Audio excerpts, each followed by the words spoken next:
My name is Varun, and I am, for want of a better word, an overthinker. I came to Bengaluru with dreams of becoming an engineer, but mostly I just dream about submitting my assignments on time.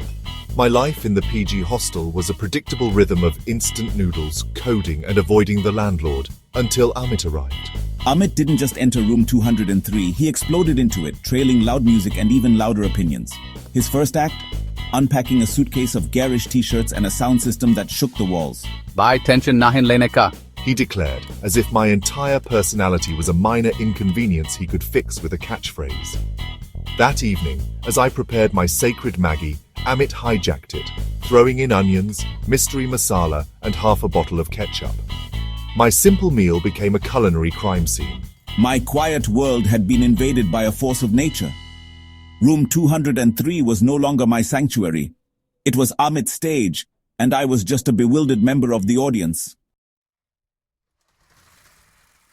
The shared bathroom, once my place of peace, became a war zone.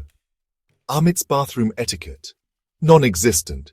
He'd sing Bollywood hits at full volume, use my soap, and leave his wet towel on my bed. I tried talking to him, but his answer was always. Then there was Ria. She lived in the girls' section, smart, graceful, and way out of my league. After weeks of rehearsing, I finally approached her at the water cooler.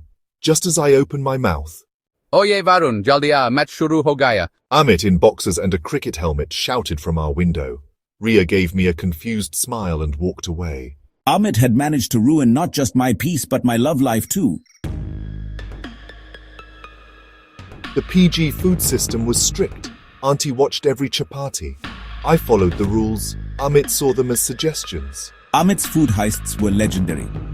Distracting Auntie with fake compliments, sneaking extra helpings, and charming his way through every meal. Soon, Auntie's suspicion fell on us, especially after she found empty Maggie packets under Amit's bed during a surprise inspection.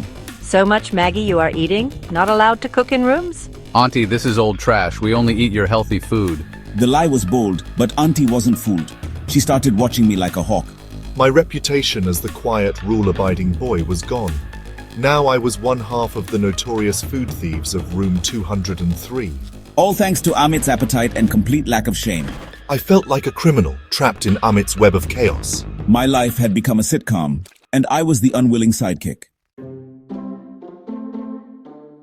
One sleepless night, I caught Amit muttering in his sleep in perfect, sophisticated English. To be or not to be, that is the question. Baffled, I found a book under his pillow. The complete works of William Shakespeare and a diary, Amartya, Delhi School of Drama, gold medalist. Amit, the king of chaos, was a classically trained actor. He was playing a role, and I was his unwitting audience. I felt a strange mix of anger and respect.